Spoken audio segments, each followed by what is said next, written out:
प्रधानमंत्री मोदी कहते हैं उत्तर प्रदेश के विकास के लिए, महिला सशक्तिकरण के लिए बीजेपी ने जो काम किए वो पूरा देश देख रहा है। लेकिन प्रियंका गांधी वाड्रा तो खुद ही सभी ऐलान का श्रेय ले लेती हैं। अखिलेश यादव ये कहते हैं कि दिक्कत किल्लत जिल्लत ने महिलाओं को भाजपा के खिलाफ कर दिया, तो ओवैसी साहब ने लड़कियों की शादी की उम्र सीमा 21 करने को महिलाओं के ही अधिकारों का हनन करार कर दिया। अब सवाल ये कि उत्तर प्रदेश का 49% वोट किसके साथ खड़ा है और किसे मुख्यमंत्री बनाना चाहता है। हम करेंगे मुकाबला। हमारे साथ मेहमानों का एक खास पैनल जुड़ गया है। हमारे साथ बीजेपी के प्रवक्ता प्रेम शुक्ला जुड़ गए हैं, कांग्रेस की ओर से प्रवक्ता पंकज श्रीवास्तव हमारे साथ हैं, समाजवादी पार्टी की ओर से प्रवक्ता घनश्याम तिवारी, वरिष्ठ पत्रकार हर्षवर्धन त्रिपाठी जी हमारे साथ हैं और एआईएमआईएम के नेता आदिल हसन भी हमारे साथ जुड़ गए। आप सभी का बहुत बहुत स्वागत है इंडिया टीवी पर। सबसे पहले प्रेम शुक्ला जी, आप ही से, महिलाओं का जीवन स्तर सुधारने के लिए और जो दावे प्रधानमंत्री नरेंद्र मोदी मंच से कर रहे हैं कि महिला सशक्तिकरण की दिशा में बीजेपी ने जो काम किया है उसे पूरा देश देख रहा है, वो कौन कौन से काम है जो आप गिनाएंगे आज?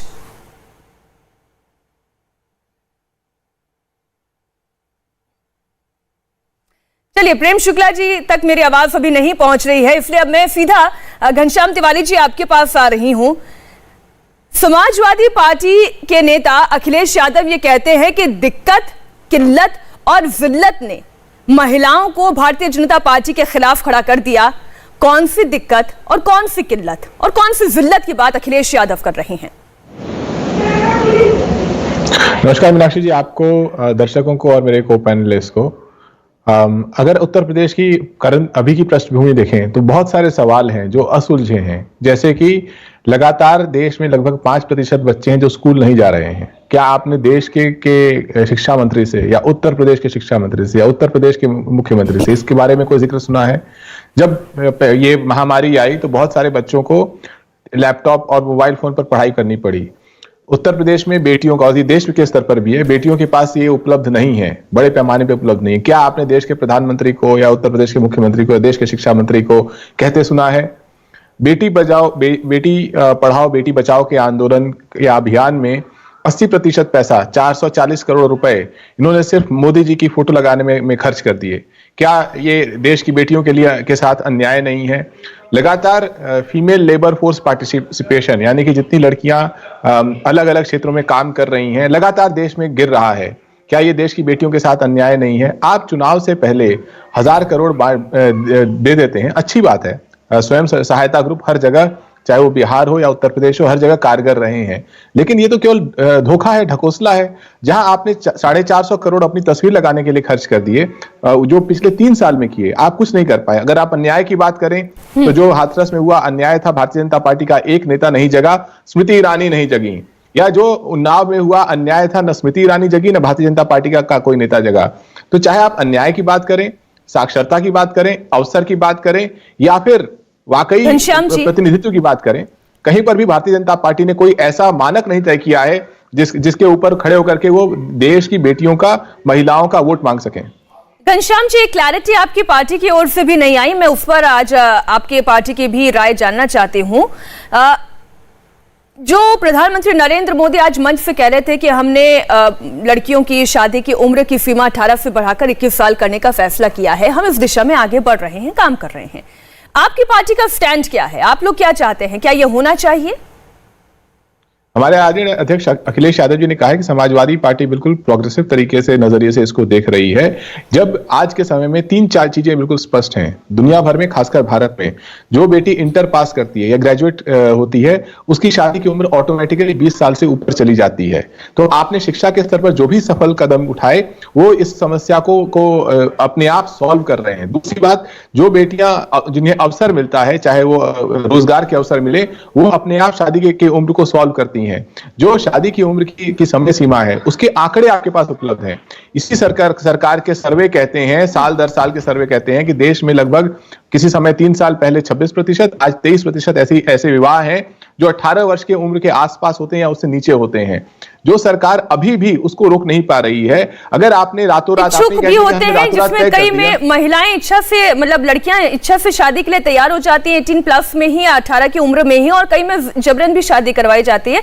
देखिए घनश्याम जी, आप भी जानते हैं रियलिटी और मैं भी जानती हूँ रियलिटी, इसलिए मैं एकदम एक लाइन में आप इस बात का जवाब दीजिएगा कि क्या आप लोग इस बात का समर्थन करते हैं कि लड़कियों की शादी की उम्र 21 हो जानी चाहिए?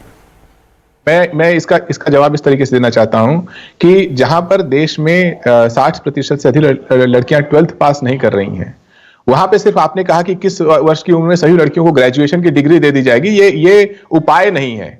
अगर आपने ये मानक तय किया, ये लक्ष्य तय किया है कि इस देश में बेटियों की शादी 21 वर्ष से ऊपर हो रही है, तो उस लक्ष्य को तय करने के लिए आपको कदम उठाने पड़ेंगे। सिर्फ नियम बना देने से वो कदम अपने आप नहीं आ जाएंगे। ये सरकार मतलब आप नियम के साथ हैं, लेकिन इस नियम तक पहुंचने की प्रक्रिया शिक्षा से जुड़े हुए होनी चाहिए। मैं क्या सही समझ पा रही हूँ? यही बात आप कह रहे हैं?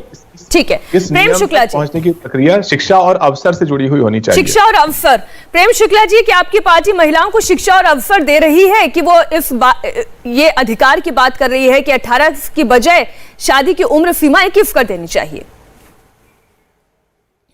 देखिए, हमारे यहाँ जब स्त्रियां गर्भ में आती हैं, जब बाल शिशु के रूप में गर्भ में लड़कियां आती हैं, तब से मातृवंदना योजना से लेकर उसके जीवन काल में उसको सशक्त करने के लिए, सुशिक्षित करने के लिए तमाम योजनाओं पर आदरणीय नरेंद्र मोदी जी के कार्यकाल में काम प्रारंभ हुआ है।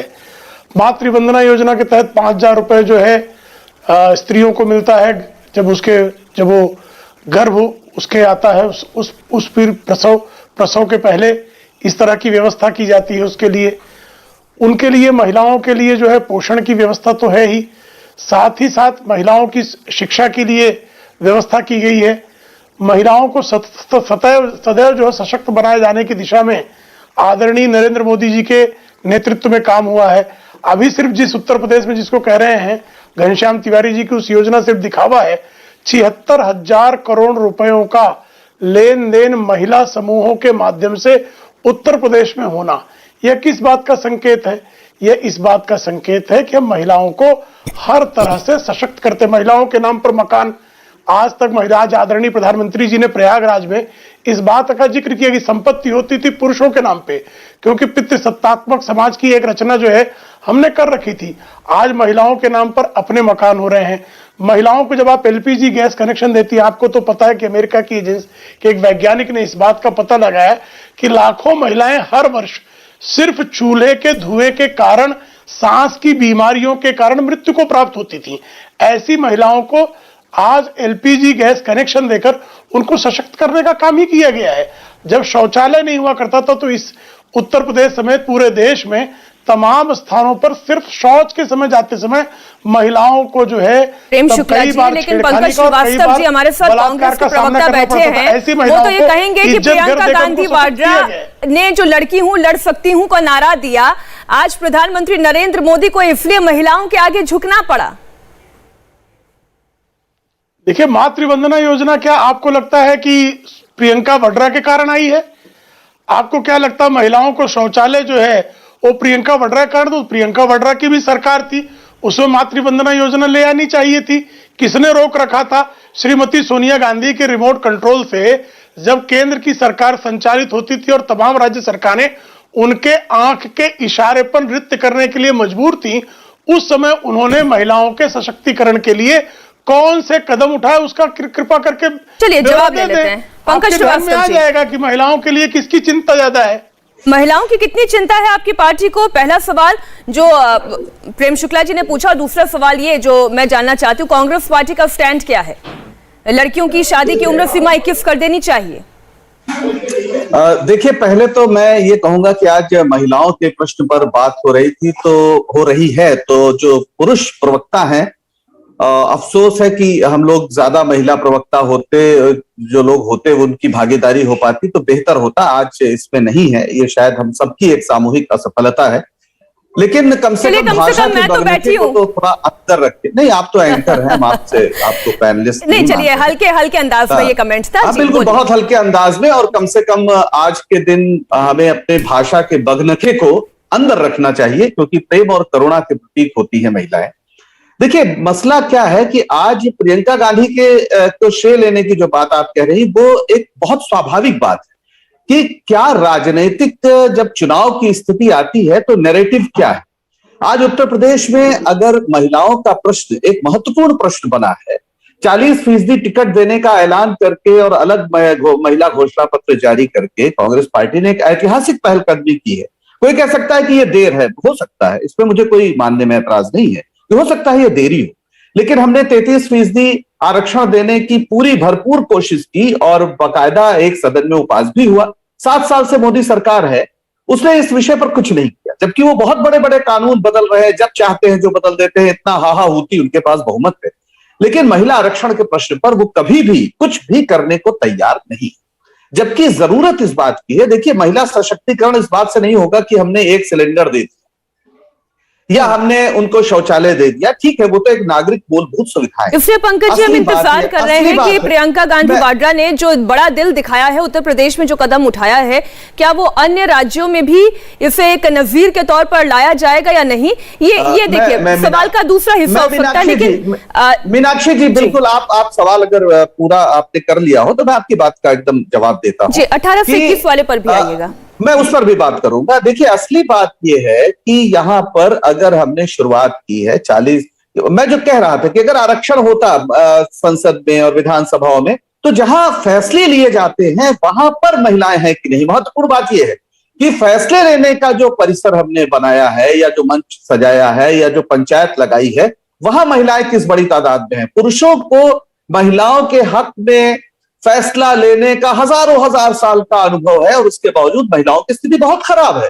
तो अब यह समय आ गया है कि महिलाएं आगे बढ़े और वो अपने फैसले लेने में या फैसले लेने की जहां पर जगह है वहां पर वो भरपूर अपनी योग्यता का प्रदर्शन करें। और कांग्रेस पार्टी 40% अगर आज टिकट देने की बात कर रही है तो उसी दिशा में बढ़ा हुआ एक कदम है। और आपने जो पूछा अन्य राज्यों में, बिल्कुल सही बात है। नहीं सर, अन्य राज्यों से पहले 18 से 21 पर एक आप टिप्पणी दे दें। इसको पूरा कर ले, फिर उस पे आ जाते हैं। देखिए, मुझे बाकी दो और मेहमानों के पास जाना है। मैं इसी, ये चूंकि आपने सवाल बीच में पूछ लिया, इसी से जुड़ा हुआ है तो शायद वो विषयांतर हो जाएगा कि अगर उत्तर प्रदेश की प्रभारी है हमारी जो महासचिव है प्रियंका गांधी जी, उन्होंने अगर इस बात को कहा है उत्तर प्रदेश के संदर्भ में, तो निश्चित रूप से कांग्रेस पार्टी के अंदर एक बड़ा विमर्श इसको लेकर है और अन्य राज्यों में भी ये आने वाले दिनों में आपको नजर आएगा। और पिछले दिनों प्रियंका गांधी ने तो यहां तक कहा कि हमारी इच्छा है कि 50% लोकसभा का जब चुनाव हो तो 50% तक टिकट हम महिलाओं को दें।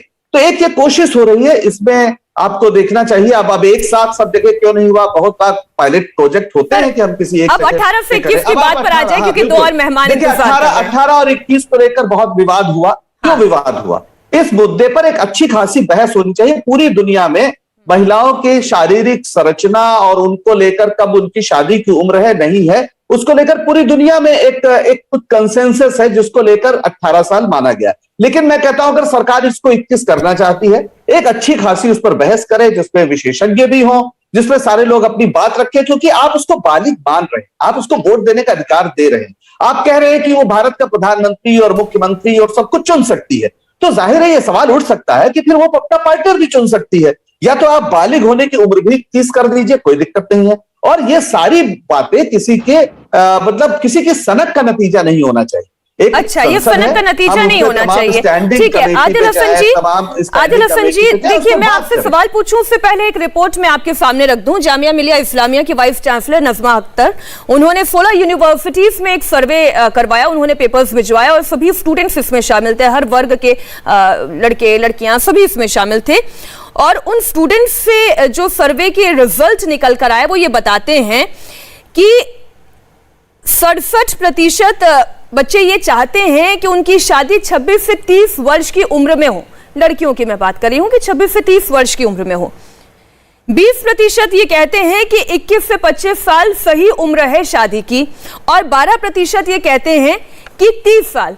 18 का तो नाम तक नहीं लिया किसी ने, जिक्र तक नहीं लिया किसी ने। और फिर असदुद्दीन ओवैसी अगर ये कहते हैं कि महिलाओं के अधिकारों का ही हनन होगा अगर नरेंद्र मोदी ये करते हैं, वो क्यों अंकल बनना चाहते हैं लड़कियों के, तो मुझे बात थोड़ी समझ में नहीं आती। आदिल हसन, दुनिया के विकसित देश जो यूएस है, कनाडा है, यूके है, जर्मनी है, ये सब देश 18 साल, 16 साल, 14 साल किया है। हम लोग डेवलपिंग नेशन में हैं, तो क्या यूके से भी हम आगे निकल गए हैं? यूएस से भी हम आगे निकल गए हैं? वहाँ भी तो वहाँ की भी जो महिलाएं हैं विकसित हैं, वहाँ के भी साइंटिस्ट विकसित हैं।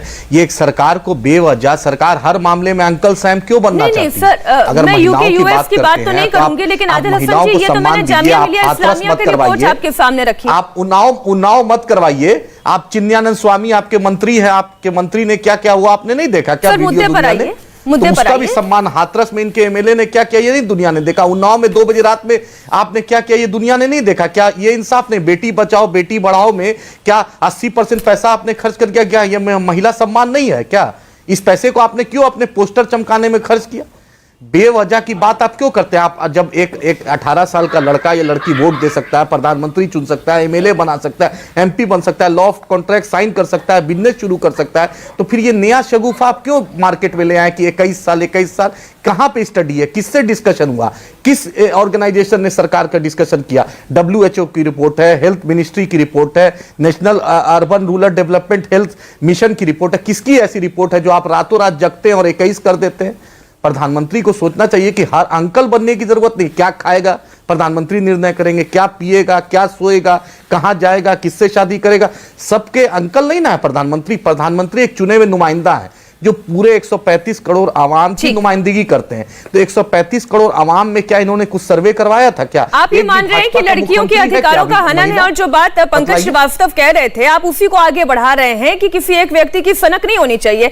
अब हर्षवर्धन जी, आप हमारे साथ वरिष्ठ पत्रकार जुड़े हुए हैं, आपने सभी की बात सुनी। प्रधानमंत्री से आवाम ने डिमांड किया था कि चाइना पे बात हो, लद्दाख में और अरुणाचल प्रदेश में चाइना जो, लेकिन अगर लड़कियों की बात हो गई तो उसमें एतराज क्यों? मैं इसलिए समझना चाहती हूं आदिल हसन जी, पार्लियामेंट एक भी दिन नहीं गए प्रधानमंत्री, पार्लियामेंट जाने के जवाब चीन की भी बात हुई। प्रधानमंत्री गंगा एक्सप्रेस में भाषण देने के लिए नहीं है कि आज हम चीन की बात करने तो नहीं बैठे हैं। प्रयागराज में 55 कैमरा के साथ आदिल जी, हम चीन की बात करने तो नहीं बैठे। प्रधानमंत्री को 55 हम इतना संयम तो रख सकते हैं, जब बात महिलाओं की हो रही है तो महिलाओं की बात करें। को लोकतंत्र में लोकसभा में आने के लिए चुना है, अपनी बात रखने के लिए चुना है। ये राजनीतिक मंच नहीं है, से करते हैं जो बिजनेस कमेटी, ये राजनीतिक मंच नहीं। हर्षवर्धन जी, आपने सभी की बात सुनी, इससे आप क्या समझ पा रहे हैं? क्योंकि प्रधानमंत्री नरेंद्र मोदी ये बात कह रहे हैं इसलिए विपक्ष को ऐतराज है और इसलिए विरोध करना है, या फिर वाकई में रूट कॉज कुछ अलग है? किसान से माफी मांग लेते हैं। देखिए मीनाक्षी जी, सबसे पहले तो मैं ये कहूंगा कि अगर महिलाओं के मुद्दे पर इतनी चर्चा होगी तो ये अच्छा इस लिहाज से होगा कि जैसे आप भी महिला हैं, आप शो में सबकी बात सुन रही हैं, तो बड़ी आसानी से आपको समझ में आ जाएगा कि कौन महिलाओं का हितैषी है कौन नहीं। क्योंकि जब अभी मैंने सुना, पंकज भाई पुराने साथी हैं, कांग्रेस पार्टी के प्रवक्ता हो गए, इनको शुभकामनाएं, लेकिन इन्होंने कहा कि अगर बड़ा दुख हो रहा है, हम सबका सामूहिक ये गलती है, हमारा खुद का वो अपराध बोध जैसे दिखी। क्यों अपराध बोध है भाई? आपका होगा, आपकी पार्टी को महिला प्रवक्ता भेजना चाहिए था। और ये जो महिला पुरुष का इतना विभाजन करके पार्टियां बात कर रही हैं, मुझे बड़ा आश्चर्य होता है। कैसे ये तय करेंगे जब एक तरफ आपने एक रिपोर्ट का हवाला दिया कि 70% लड़कियां कह रही हैं कि हम 21 से 26 या 26 से 30 में शादी करेंगे, बिल्कुल 26 से 30 में, तो उस वक्त ये कह रहे हैं कि ये कहां से सर्वे आप लाए? ये नेशनल फैमिली हेल्थ मिशन जो चलता है उसको नहीं देखते हैं, उसकी रिपोर्ट्स नहीं देखते हैं। ये बच्चियों की पढ़ाई के वक्त जो इंटर के बाद ग्रेजुएशन की भी पढ़ाई नहीं होने पाती है उसकी रिपोर्ट नहीं देखते हैं। ये लड़कियों को जब वो कहते हैं कि अच्छा ठीक है हम भविष्य बनाना चाहते हैं तो उसके लिए क्या करें, तो घर वाले कहते हैं पहले शादी कर लें तो उसके बाद सोचें क्या करें। और इतने विद्वान लोग, ये सब लोग समाज के क्षेत्र में हैं, सब कहीं न कहीं से काम करके फिर पार्टियों में प्रवक्ता बनते हैं। अगर वो इस मुद्दे पर भी कोई इफ कोई बट कर रहे हैं तो मुझे लगता है ये दुर्भाग्यपूर्ण है। दूसरी जो महत्वपूर्ण बात है, ये बड़ा अच्छा है, मैं कहता हूं कि अगर प्रियंका गांधी ने इतने ऐलान कर दिए कि हम 40%, 50%, हो सकता है कल को कहें कि नहीं भी होगी महिला, तब भी कहेंगे कि महिला लड़ेगी, एक घर की दूसरी सीट पर भी लड़ेगी। ऐसे थोड़ी ना राजनीति या ऐसे थोड़ी ना महिला सशक्तिकरण होता है। ये कुछ उसी तरह का अंदाज हो जाता है जब आप कहते हैं कि हम दिखाने के लिए कुछ करेंगे, यानी कुछ प्रोवोक करेंगे। एक तरफ है कि आप स्ट्रेंथन करते हैं, स्ट्रेंथन करने का तरीका क्या है? आपके पास जहां अवसर है, वहां जहां जरूरी दिखता है, योग्यता दिखती है, वहां आप महिला को अवसर दे दीजिए। दूसरा भी तरीका है, आप कहिए कि हम यहां दे रहे हैं क्योंकि हमारे पास कुछ है नहीं, जब अवसर आएगा तो तय करेंगे। और 5 राज्यों के विधानसभा चुनाव एक साथ हैं, और अगर ये कह रही प्रियंका जी कि हम प्रभारी यहीं के हैं तो बड़ा हास्यास्पद है। घर में नहीं सुनी जा रही क्या आजकल? और आज के जो ऐलान है, मैं उससे अलग एक बात कहता हूं। देखिए, मैं घर परिवार में जब चर्चा करता हूं ना, तो ये जो छोटी छोटी योजनाएं हैं जिसको लेकर अक्सर हम कहते हैं कि अरे ये क्या है, एक सिलेंडर दे दिया, बहुत अपमानित करने वाली बात होती है। मैं आपको बताऊं कि यही मनमोहन सिंह जी की सरकार थी, राहुल गांधी ताल कटोरा स्टेडियम में आए थे, लोगों को भूल जाता है, और उन्होंने कहा कि साल के 3 सिलेंडर हम मुफ्त देंगे। पूरा शीर्षासन हो गया था पूरी नीति का, वो सबके लिए था। और तब मनमोहन सिंह कह रहे थे, मोंटेक सिंह अहलूवालिया कह रहे थे कि भाई सब्सिडी खत्म कर दो, 10 लाख से ऊपर की आमदनी को अब हम जो रियल प्राइस होगी उस पर देंगे। मोदी सरकार ने वो कर दिया। सवाल यह है कि हम सुधार की बात करें, चाहे महिला की और चाहे जो गरीब कमजोर वर्ग की, उसमें हम राजनीति क्यों खोजने लगते हैं? जहां आपके पास अवसर है वहां करके दिखा सकते हैं। और दुर्भाग्य से कांग्रेस के हिस्से खोखले वादे आ रहे हैं। नरेंद्र मोदी अगर वो बात कह रहे हैं तो बहुत स्पष्ट है, जो खास करके मैं ये जो महिला सशक्तिकरण के नाम पर जो जिसकी चर्चा ही नहीं हुई, सेल्फ हेल्प ग्रुप्स ने जो देश में काम किया है और उसको जो इस सरकार ने हैंड होल्डिंग किया है, जो उनको छोटे छोटे काम करने के लिए 10, 20, 50, 100 ऐसी महिलाएं जो इकट्ठे होकर वही महिलाएं ही होंगी। लेकिन आदिल जी का इसमें अलग राय है। मैं पहले घनश्याम तिवारी जी आपकी राय ले लेती हूँ, फिर मैं आदिल जी आपके पास आती हूँ। घनश्याम जी, देखिए, मैं आपको कुछ पढ़ के सुनाना चाहता हूं। सशक्त नारी समान अधिकार, ये भारतीय जनता पार्टी के घोषणा पत्र में लिखा है, जिसमें ये लोग कहते हैं 2017 में कि भाग्य लक्ष्मी योजना प्रदेश की हर गरीब बेटी के जन्म पर 50,000 रुपए का विकास बॉन्ड दिया जाएगा। बेटी को 21 वर्ष होने पर 2 लाख रुपए दिए जाएंगे। ये इन्होंने घोषणा की थी। 5 बेटियों के नाम बता दें जिन्होंने दिया है। या बेटी बचाओ बेटी पढ़ाओ, जिसमें इन्होंने 450 करोड़ प्रधानमंत्री जी के पोस्टर लगाने में खर्च कर दिए। या महिलाओं की सुरक्षा के लिए 3 नई महिला बटालियन स्थापित की जाएंगी। 100,000 महिला अफसरों का विशेष जांच विभाग, 100 फास्ट ट्रैक कोर्ट। कहां है इनके महिला कल्याण के ऊपर जो घोषणा पत्र है? उस 2 पन्ने हैं, उस 2 पन्ने में कोई 2 लाइन है जो पूरी हुई है। प्रधानमंत्री आकर के घोषणाएं कर सकते हैं और उसकी हम वाहवाही यहां पे कह सकते हैं। देश में आज बेटियों की शिक्षा पीछे जा रही है क्योंकि महामारी के चलते न स्कूल चले हैं, न बच्चियों के पास स्मार्टफोन है, टैबलेट है, उसका कोई जवाब है सरकार के पास? ये सरकार सिर्फ वही नारे लगा सकती है जो प्रधानमंत्री को महान दिखाता रहे, लेकिन देश प्रेम शुक्ला जी से जवाब दे देते हैं। और देश की बेटियां पीछे जाती रहे, इनका घोषणा पत्र कूड़ेदान में पड़ा रहे, ये देश के लिए अच्छी बात नहीं है। प्रेम शुक्ला जी, देखिए, आज स्वयं प्रधानमंत्री जी की उपस्थिति में 1000 करोड़ रुपए महिलाओं के खाते में डाले गए। कृपा करके बता दीजिए, समाजवादी पार्टी का शासन 2002 से 7, 2012 से 2017 ये रहा। आप कृपा करके बता दीजिए ना, मुलायम सिंह यादव जी ने कभी महिलाओं के लिए कोई काम किया हो? महिला आरक्षण की जब बात आई तो परकटी महिलाओं को कौन कह रहा था जी? ये मुलायम सिंह यादव जी थे। बलात्कार की बात आई तो लड़कों से गलती हो जाती है, कौन कह रहा था? एक पत्रकार ने बलात्कार पर प्रश्न पूछ लिया तो श्रीमान अखिलेश सिंह यादव उस महिला पत्रकार से अभद्रता पूर्वक कहते हैं, आप पर तो बलात्कार नहीं हुआ। जो महिलाओं का इस तरह से पग पग पर अपमान करते हो, वो मातृवंदना योजना से लेकर तमाम महिलाओं की योजनाएं, उनके विवाह की योजना, उनके शिक्षा की योजना, उनके सशक्तिकरण की योजना। और ये भारतीय जनता पार्टी की सरकार है कि केंद्र में डिफेंस मिनिस्टर महिला, फाइनेंस मिनिस्टर महिला हुई, एक्सटर्नल अफेयर्स मिनिस्टर महिला हुई। आप मुझे बता दीजिए ना, समाजवादी पार्टी के शासनकाल में मुलायम सिंह यादव जी रहे हो या अखिलेश सिंह यादव रहे, एक महत्वपूर्ण विभाग जो महिला को दिया गया हो उत्तर प्रदेश की सरकार में, क्योंकि यह बाकी और केंद्र में जब ये सरकारों में शामिल रहे, एक महिला का नाम बता दें जिसको मंत्री बनाया गया हो। घनश्याम तिवारी जी, जब आप एक उंगली विरोधियों पर उठाते हैं तो भूल जाते हैं कि 3 उंगली आपकी तरफ भी उठ रही है। जवाब ले लेते हैं प्रेम शुक्ला जी, 3 उंगली आपकी तरफ भी तो उठ रही हैं। मैं आ रही हूँ पंकज जी आपके पास। जो पार्टी आज तक 11वीं सदी के भारत में रह रही है और आपकी बाबर, अकबर, औरंगजेब, इन लोगों से लड़ाई कराना चाहती है, वो वर्तमान पे आपको जवाब नहीं देगी। मैंने बहुत साधारण सा सवाल पूछा था, आपका 2 पन्ने का घोषणा पत्र है, 2017 में आपने वादा किया था, 5 साल से सरकार में है, लेकिन जिन्ना को लाने वाली पार्टी भी तो समाजवादी पार्टी है। मेरी बात पूरी होने दीजिए। मेरा भी बहुत छोटा सा प्रश्न है, उसका भी उत्तर दे दीजिए घनश्याम बाबू। क्या बात है उस मेरा बहुत छोटा सा वर्तमान की बात पूछ रहा हूँ जी। आप बता दीजिए, एक महिला पदाधिकारी आपके यहाँ जो है, जिसको आपने बड़ा पद दे रखा हो, एक परिवार के अलावा परिवार के बाहर की एक महिला का नाम बताने से आपका अन्याय, मुलायम सिंह यादव परिवार के बाहर की एक महिला का नाम अच्छा बताइए। प्रेम शुक्ला जी, एक मिनट। घनश्याम तिवारी जी, देखिए मैं इस बात का जिक्र नहीं करना चाहती थी, लेकिन अखिलेश यादव जी अपनी धर्म पत्नी तक का अपमान झेल गए। ये आप ही के पार्टी के कार्यकर्ता थे। देखिए, मैं इधर उधर की क्या बात करूं? मैं अभी की बात करता हूं, बात इधर उधर की नहीं है, बात है वर्तमान की और भविष्य की। अगर आज आपकी बेटी आज स्कूल में नहीं पढ़ पा रही है, इसका जिम्मेदार कौन है, प्रधानमंत्री या मुख्यमंत्री? और अगर वो जिम्मेदार है तो उन्होंने एक भाषण, तो मेरी बात को टाल गए ना। देश के शिक्षा मंत्री का एक भाषण दिखाइए। देश में जो मंत्री घनश्याम जी मेरी बात को टाल गए ना। मीनाक्षी जी जी हर्ष डालेगा, कह रहा हूं कि आप लोग सवाल करने के अलावा उनके पास कुछ नहीं।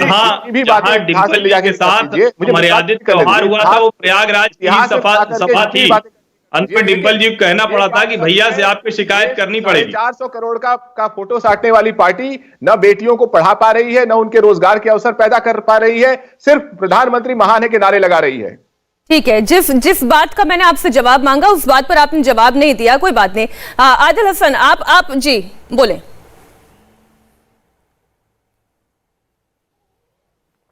प्रधानमंत्री जी से अनुरोध है, बिहार में नीति आयोग की रिपोर्ट आई है, मैं सीमांचल से आता हूं, सबसे पिछड़ा इलाका, महिला लिटरेसी में सबसे कम है, सबसे वहां ज्यादा महिला लिटरेसी रेट है। प्रधानमंत्री जी घोषणा करें कि वहां पे यूनिवर्सिटी खोलेंगे, वहां पे एक पूरे सीमांचल में एक भी ऐसा वुमेन डेडिकेटेड हॉस्पिटल नहीं है जिसपे कुछ महिलाओं को सही से इलाज हो सके, प्रधानमंत्री उस पर भी कुछ कर दे। सिर्फ प्रधानमंत्री को समझ में नहीं आता, बिना डिस्कशन के डिमोनेटाइजेशन कर देते हैं। अच्छा आदिल जी, 2 करोड़ रोजगार की बात जिक्र कर रहे हैं, उस बिहार से मेरा भी रिश्ता है। हर एमपी चाहते हैं, आइए मैं आपको बिहार की स्थिति भी बताती हूँ। क्यों नहीं आते हैं पार्लियामेंट? उस बिहार की स्थिति में आपको बताती हूँ और वहां की पारिवारिक संरचना के बारे में आपको समझाती हूँ। आदिल हसन जी आप सुनिए, जो लड़कियां पढ़ना चाहती हैं उनकी भी 18 साल की उम्र होते होते रिश्ता ढूंढने लगते हैं। वो कहती हैं कि अभी हम और पढ़ना चाहते हैं, तो परिवार वाले ही ये दबाव बनाते हैं कि पहले शादी हो जाने तो फिर आगे देखा जाएगा। और आगे किसने देखा है, भविष्य किसने देखा है? इसलिए जरा पारिवारिक संरचनाओं को आप समझते हो और लड़कियों के ऊपर कितना दबाव आते हो उसको देखते हुए रैशनल अप्रोच रखिएगा। आदिल जी 46% सुने, 46% गरीब घरों में शादियां होती है अंडर 18। क्या प्रधानमंत्री जी उसको इकोनॉमिकली इंपावर करेंगे? क्या एजुकेशनली अपलिफ्ट करेंगे? क्या हमने डिमांड ड्रिवन महिलाओं के लिए, लड़कियों के लिए स्कॉलरशिप का मांग किए थे? हमारे राष्ट्रीय अध्यक्ष बैरिस्टर असदुद्दीन ओवैसी साहब ने पार्लियामेंट में 10-15 बार बोल चुके। क्या प्रधानमंत्री स्कॉलरशिप देंगे डिमांड ड्रिवन? क्या प्रधानमंत्री के पास कोई ऐसा है कि उनको शिक्षा से, रोजगार से जोड़ेंगे? प्रधानमंत्री जो महिला वर्कफोर्स था 2005 में, उससे घट के आज 16% पे आ गया। क्या प्रधानमंत्री उस पर कुछ करेंगे? प्रधानमंत्री क्या जो इनके एमएलए, जो इनके पार्टी से जुड़े लोग जो महिलाओं पे अत्याचार पे शामिल है, क्या प्रधानमंत्री उस पर कुछ एक्शन लेंगे? प्रधानमंत्री इस पार्लियामेंट कब आएंगे ये भी जरा बतला दे प्रधानमंत्री। प्रेम शुक्ला जी, हम चाहते हैं कि इस पर भी प्रधानमंत्री बात करें, महंगाई पर भी बात करें जो आम आदमी त्रस्त है। प्रधानमंत्री जी हलाला भी बंद कराएंगे। जो आपके असदुद्दीन ओवैसी मुस्लिम महिलाओं पर हलाला का समर्थन करते हैं, उन पर हलाला के नाम पर जो बलात्कार का घृणित कांड होता है हलाला भी रुकवाएंगे। ट्रिपल तलाक बंद करवा दिया, संपत्ति में उनको अधिकार दिलवा रहे हैं, उनके विवाह का उम्र उनके सशक्त करने की दृष्टि से बढ़ा रहे हैं। तो हलाला खोरों को तो पीड़ा होगी जो हलाला खोरी करते रहे हैं। आप धर्म के नाम पर, मजहब के नाम पर जो हलाला खोरी करने का कुकृत्य करते रहे हैं, ऐसे कुकृत्य करने वालों के लिए यह चेतावनी है कि आदरणीय प्रधानमंत्री जी के नेतृत्व में हलाला खोरों की पूरी तरह से नालबंदी होगी। प्रधानमंत्री एक भी महिला को तलाक पर जिस तरह से आपने ट्रिपल तलाक पर कानून ले आ गए ना, लेकिन ट्रिपल तलाक पर कानून आया ना। पंकज जी आपने जिस तरह से चलाया, कम से कम विषय पर आगे और हमें भी थोड़ा मौका दीजिए। मैं इन लोगों की तरह लगातार नहीं बोल रहा हूँ, इसका मतलब ये नहीं कि महिलाओं ने लिख के दिया कि उनको नहीं। देखिए, मैं ये कह रहा हूँ कि अगर हम लोग बहस वाकई एक बेहद गंभीर मुद्दे पे कर रहे हैं तो एक तो अपनी अपनी बारी पे बोले और दूसरा विषय को थोड़ा सा जो आपने रखा है उस पर ही बोले। सबसे पहले तो मैं अपने दोस्त जो हर्षवर्धन त्रिपाठी हैं उनको शुभकामनाएं देता हूं कि जल्दी वो भाजपा के प्रवक्ता बन जाए। हालांकि वो बहुत दिनों से कोशिश कर रहे हैं, पर जिस तरह की वो बातें कर रहे हैं, जो एक मर्दवादी सोच है कि वो आरक्षण का मुद्दा आते ही वो भड़क गए कि भाई योग्यता होगी उनको दिया जाए। ऐसा नहीं है सर। योग्यता के साथ साथ अगर आप आरक्षण देने का इस देश में प्रावधान महिलाओं का है और 7 साल से आपकी सरकार नहीं कुछ बोल रही है, मोदी जी कुछ नहीं बोल रहे हैं, तो उसके पीछे आपकी मंशा है। आप चाहते ही नहीं है। आप सीधे सीधे ये बताइए, आज उत्तर प्रदेश का चुनाव है जिसके पहले हम ये बहस कर रहे हैं, तो उत्तर प्रदेश की सरकार ने जो अपने संकल्प पत्र में कहा था उसमें क्या किया महिलाओं के लिए। और दूसरी बात, उत्तर प्रदेश में प्रधानमंत्री आते हैं और कहते हैं कि पहले बड़ी गुंडई होती थी। अरे भाई, एनसीआरबी के आंकड़े आपके अपने आंकड़े हैं। उत्तर प्रदेश महिलाओं के खिलाफ हिंसा में, अपराध में नंबर 1 है, नंबर 1 है। आप पिछले दिनों आशा बहुएं गई मुख्यमंत्री से मिलने, पुलिस ने उन्हें लाठियों से पीटा शाहजहांपुर में। राजस्थान नंबर 1 एनसीआरबी के आंकड़े आप गलत कोट कर रहे हैं। नहीं बोलने देंगे प्रेम जी, मैं आपके उस पर चुप था ना। नहीं, एनसीआरबी के आंकड़े, लेकिन वो कह रहे हैं कि आप गलत कोट कर रहे हैं पंकज जी। आपके झूठ को इंगित कर रहा हूँ। महिलाओं के खिलाफ अत्याचार के मामले में नंबर 1 स्टेट प्रियंका वाड्रा जहां से हफ्ता वसूलती है वो राजस्थान है। महिलाओं के खिलाफ इन अशोक गहलोत से हफ्ता वसूल करके रॉबर्ट वाड्रा का खर्चा चल रहा है। खींची गई झूठ है। आप कहां बात रॉबर्ट वाड्रा चुनाव है? मैं आपको घटनाएं बता रहा हूं, मैं आपको आंकड़े बता रहा हूं। आप इस तरह बोलेंगे तो फिर बहस नहीं हो पाएगी। देखिए, इंडिया टीवी को सम्मान करिए। रजत शर्मा जी बहुत बड़े पत्रकार हैं, थोड़ा सम्मान रखिए। कमी आई है आदरणीय। अच्छा पंकज जी, प्रेम शुक्ला जी, एक मिनट शांत हो जाए। आप दोनों शांत हो जाए, दर्शक कुछ समझ नहीं पाएंगे। एक गंभीर चर्चा चल रही है, उसे गंभीरता से चलने दें। जलवा दिया। एक गंभीर चर्चा चल रही है पंकज जी, इसे गंभीरता से चलने दें। हर्ष जी, मेरा सवाल ये है कि जब बात राजस्थान की आती है तब कांग्रेस पार्टी कुछ नहीं कहती है। जब समाजवादी पार्टी से मैं उनके कार्यकाल को लेकर सवाल पूछती हूं तो वो मौजूदा समय की तरफ इशारा कर देते हैं, यानी इसकी टोपी उसके सर होती रहती है। हर्ष जी, देखिए मीनाक्षी जी, सबसे पहले तो ये कि मेरा बहुत स्पष्ट मानना है कि जब आपके पास कुछ देने के लिए है और आप नहीं देते हैं, तो आप अगर नहीं है तब कह रहे हैं तो आप बेईमानी करते हैं। वो राजनीतिक बेईमानी बहुत स्पष्ट दिख रही है। और वरना ऐसा नहीं होता कि चाहे वो पार्टी के भीतर हो, चाहे वो सरकार रहने पर महिलाओं की हिस्सेदारी हो, और चाहे जिन राज्यों में आप जीत कर विधायक पहुंचाने की स्थिति में वहां हो, वहां कांग्रेस इस तरह की धोखेबाजी महिलाओं के साथ नहीं करती। दूसरी जो महत्वपूर्ण बात है कि जब हम कहते हैं कि महिलाओं के मुद्दे पर चर्चा कैसे होनी चाहिए, तो निश्चित तौर पर तुरंत लोगों के दिमाग में पार्टियों के जो नेता हैं उनके बयान याद आ जाएंगे।